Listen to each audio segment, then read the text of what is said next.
नमस्कार विद्यार्थी मित्रांनो, लक्षदीप अकॅडमी तुमचं सर्वांचं सहर्ष स्वागत. मित्रांनो, जे आपण सिरीज सुरू केली मराठी व्याकरणाची, त्या मराठी व्याकरणाच्या सिरीज मध्ये आज आपल्याला बघायचंय 176 ते 200 पर्यंतचे प्रश्न आपण कंटिन्यू करणार आहे. ठीक आहे, काही डाऊट असेल, काही वाटलं समजलं नसेल तर चार्ट ऑप्शन आहे, त्यामध्ये नक्की मला मेसेज करा किंवा कमेंट वगैरे करू शकता, म्हणजे जेणेकरून आपण त्याच्यावर सोल्युशन घेऊया. ठीक आहे, चला लेक्चरला सुरुवात करूया.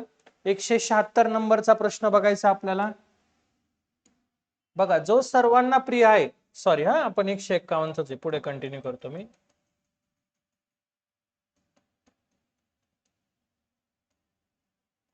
चलो ठीक आहे, खालीलपैकी तत्सम शब्द ओळखायला लावले आपल्याला. घास, भूगोल, चिमणी आणि आजन्म. तर आपल्याला तत्सम या शब्दाचा अर्थ काय होतो? जे शब्द, बघा, जे शब्द संस्कृत भाषेतून मराठीमध्ये येताना, त्यांमध्ये बदल होत नाही,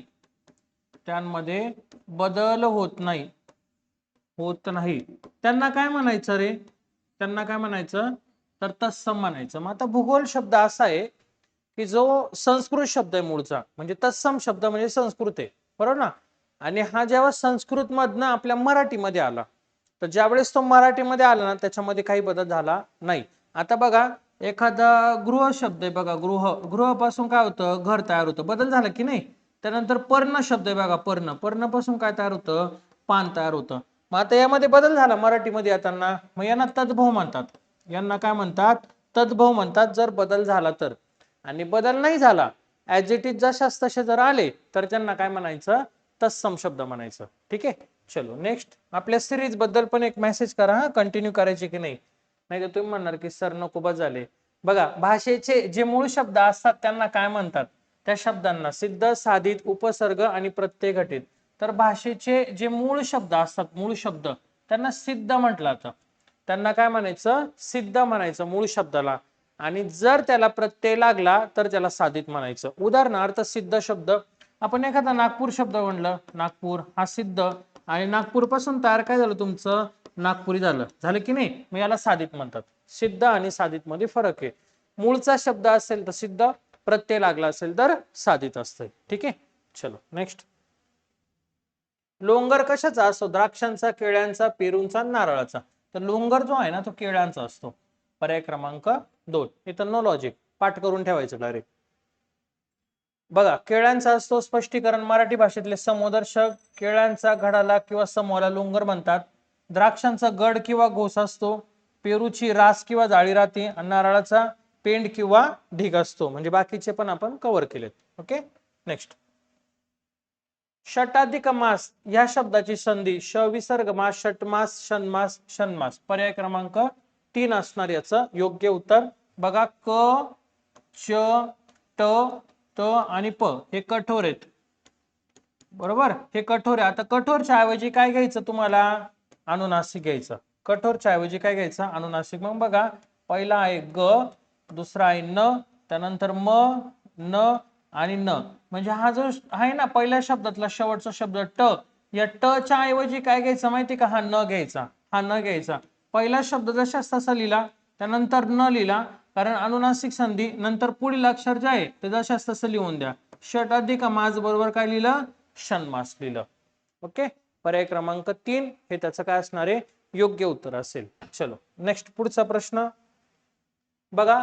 याच्यामध्ये संस्कृत आणि मराठी व्याकरणात अनुनासिक संधीचा नियम हा, प्रथम व्यंजनाच्या पुढे क, च, ट, त, प कोणत्याही वर्गातील अनुनासिक ग, न आणि म आल्यास त्या पहिल्या व्यंजनाच्या त्याच वर्गातील अनुनासिक घ्यावे. म्हणजे आता तुम्हाला सांगितलं ना, जर ट आहे, ट च्या वर्गातील काय घ्यायचं तुम्हाला?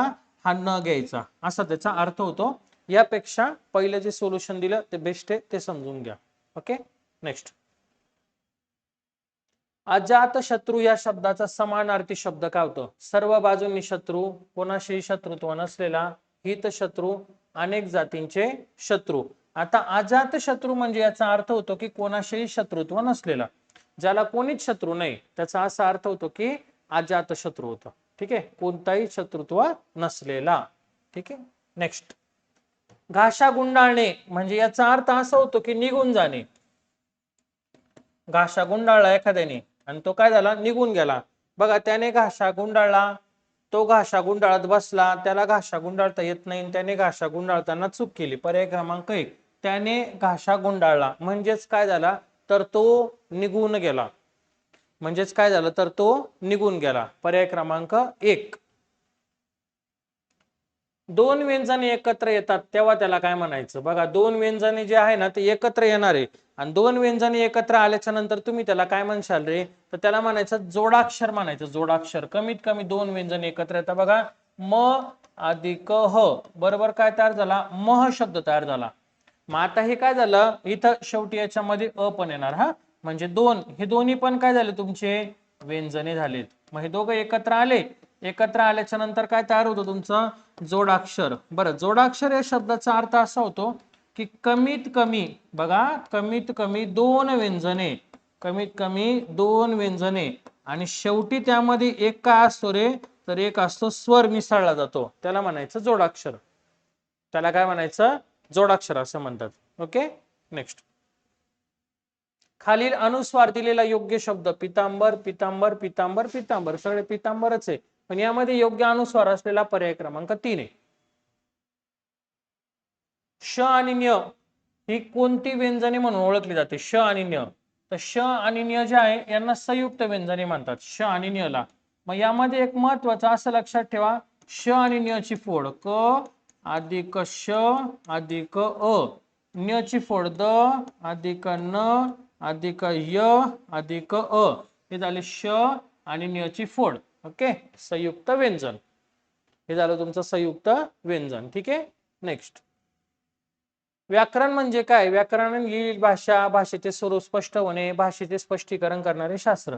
बरोबर, पर्याय क्रमांक 3. व्याकरण म्हणजे भाषेचे स्पष्टीकरण करणारे शास्त्र, त्याला म्हणायचं व्याकरण. ओके,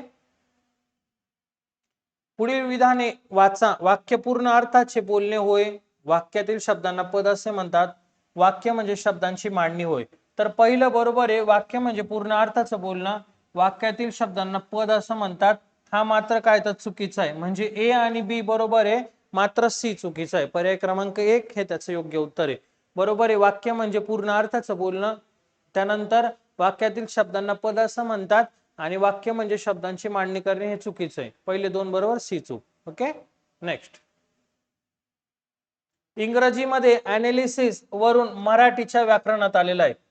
इंग्रजीत हा शब्द आहे अनालिसिस, जो मराठीमध्ये आला. वाक्यशास्त्र, विचार, साहित्य विचार, समीक्षा विचार, अलंकार विचार. तर अनालिसिस या शब्दाचा अर्थ असा होतो वाक्यशास्त्र विचार. अर्थाचं काय होतं, तर वाक्यशास्त्र विचार हे त्याचं योग्य उत्तर असणार आहे. बघा, काही काळ मराठी भाषेला मुरड घालून लिहिण्याची पद्धत होती, त्या लिपीला काय म्हणतात? काहीतरी अशी मुरड घालून लिहिण्याची जी पद्धत होती ना, तर त्या लिपीला काय म्हणतात असं त्यांनी विचारलंय. अर्धमागधी, देवनागरी, पाली आणि मोडी. तर त्याला म्हणायचं मोडी म्हणायचं. त्याला काय म्हणायचं? मोडी लिपी असं म्हणतात. पर्याय क्रमांक 4 हे त्याचं योग्य उत्तर आहे. ला खात्यावरून कोणता काळ ओळखला जातो? ला वर्ण. बघा, भूतकाळ, वर्तमान काळ, भविष्यकाळ, रीती वर्तमान काळ. तर ला अख्यातावरनं भूतकाळ ओळखला जातो. ला अख्यातावरनं कोणता काळ आहे? तर भूतकाळ ओळखला जातो. पर्याय क्रमांक 2. मुलांना सर्वजण रांगेत उभे राहा या वाक्यातलं क्रियापद कसं आहे? म्हणजे स्वार्थ, आज्ञार्थ, विद्यार्थ, संकेतार्थ. तर मुलांना ऑर्डर केली, मुलांना आज्ञा केली. मग ज्यावेळेस आज्ञा केली जाते, ज्यावेळेस ऑर्डर दिली जाते, त्यावेळेस त्याला काय म्हणतात? तर त्यावेळेस त्याला आज्ञार्थी म्हणतात. त्यावेळेस त्याला काय म्हणतात? आज्ञार्थी वाक्य असं म्हणतात. Okay, 2 number. स्पर्धेमध्ये गुणाक्रमे पहिला, दुसरा, तिसरा असे स्पर्धक निवडले जातात. अधोरेखित शब्दांचा विशेषणाचा प्रकार ओळखा. म्हणजे पहिला, दुसरा आणि तिसरा यांचा क्रम ओळखायचा आहे. क्रमवाचक, आवृत्तीवाचक, पृथक तत्व, गुणविशेषण. बघा, याचं योग्य उत्तर काय? तर क्रमवाचक आहे. ज्यावेळेस क्रम दर्शवलेला असतो त्यावेळेस त्याला म्हणायचं क्रमवाचक. म्हणजे याच्यामध्ये काय केलं जातं? क्रम दर्शवलेला जातो. पहिला आला, दुसरा आला, तिसरा आला, 50वा आला. मी म्हटलं की माझा 50वा नंबर आला. कितवा? 50वा. मग याला म्हणायचं क्रमवाचक. मी मग एखाद्याचं म्हटलं 100वा नंबर आला, तर याला म्हणायचं क्रमवाचक. ओके, आवृत्तीवाचक म्हणजे पट दर्शवणे. आवृत्तीवाचक म्हणजे काय करणे?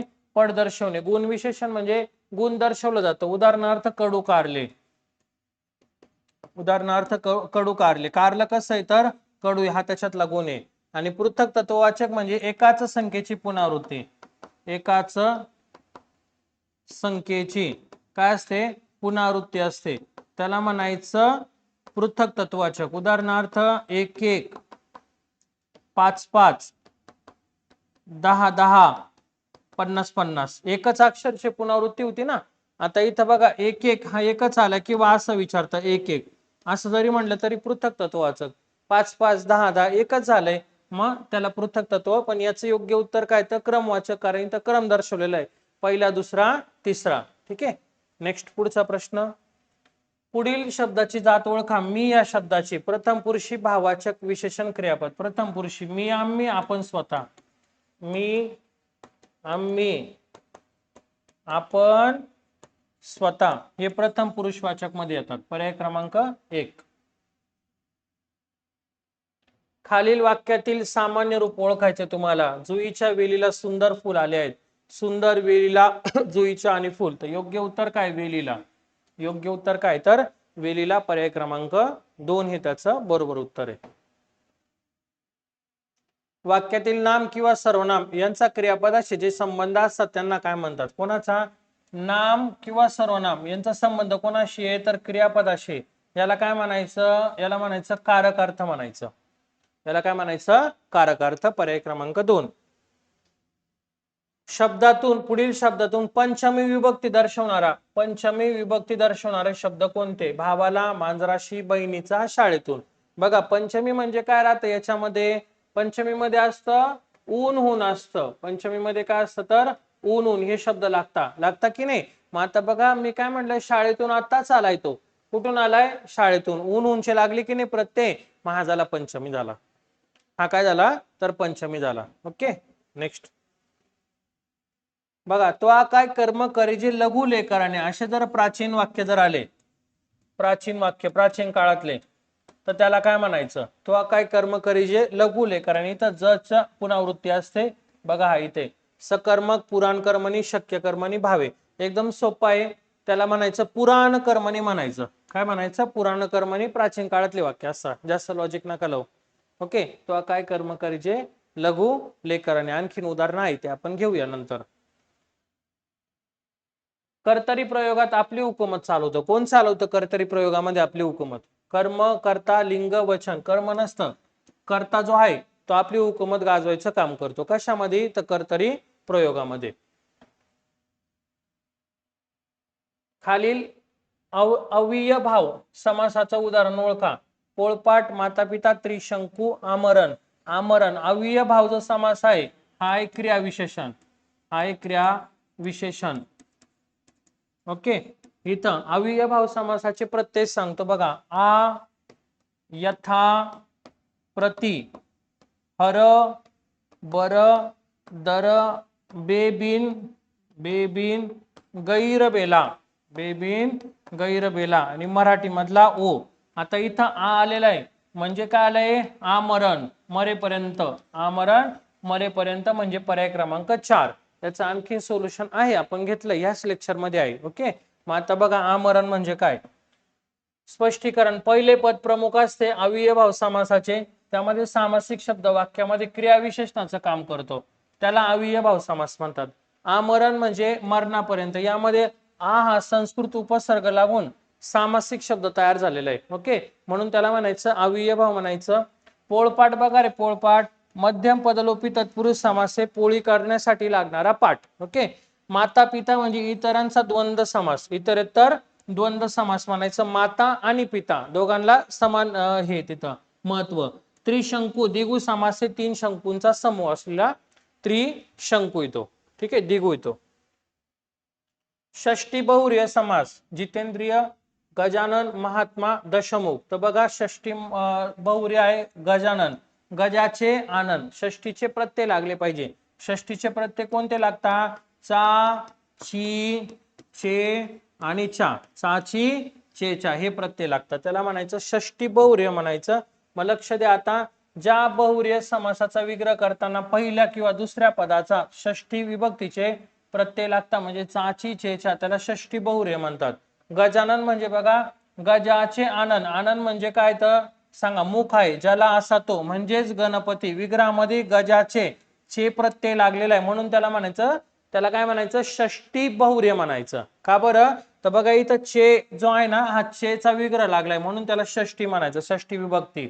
आणि इतर उदाहरण बघा, दशमुख म्हणजे 10 मुख आहे ज्याचा असा तो रावण. विग्रहात ज्याची षष्टी विभक्तीचे रूप येते इथे, बरोबर ना. इतर पर्याय बघा, जितेंद्रिय जिंकले आहे इंद्रिय ज्याने असा तो, तृतीय बहुर्य. आणि महात्मा महान असा आत्मा कर्मधारय. ठीक आहे ना. मग इथं काय आहे, गजानन हे तुमचं योग्य उत्तर आहे. हा येणार नाही, कारण 10 मुख आहे ज्याचे असा तो. विग्रह जरी ज्याचे असला तरी पण येणार नाही. इथं गजाचे आलेले आहे, गजाचे म्हणून येणार आहे तुम्हाला. ओके, बघा या शब्दाचा आलेला आहे विग्रह म्हणून ते काय तर षष्टी बहुर्य समासाचं उदाहरण आहे. ठीक आहे, गजानन. आणि आजच्या दिवसाचा शेवटचा, त्याला थंडी वाजते. करता ओळखायचा, कसा ओळखायचा बघा रे. त्याला थंडी वाजते, हे क्रियापद घ्यायचं, वाजते. आणि याला विचारायचं वाजणारी, वाजणारी काय, वाजणारी काय असा प्रश्न करायचा. तर वाजणारी काय भेटते आपल्याला, थंडी. म्हणून योग्य उत्तर काय तर थंडी असणार आहे. पर्याय क्रमांक 2 असेल. ठीक आहे, अशा प्रकारे आज आपले 200 पर्यंतचे प्रश्न पूर्ण झालेत. ठीक आहे, नेक्स्ट लेक्चरला आपण 201 ते 225 घेण्याचा प्रयत्न करू. प्रयत्न म्हणजे होणारच आहे आपले. फक्त तुम्हाला सांगितल्याप्रमाणे काय करा, जास्तीत जास्त विद्यार्थ्यांपर्यंत आपल्या बॅचची माहिती पोहोचवा. चलो, आजचं लेक्चर इथंच थांबवतोय. लवकरच आपण नवीन लेक्चरला भेटूया. धन्यवाद.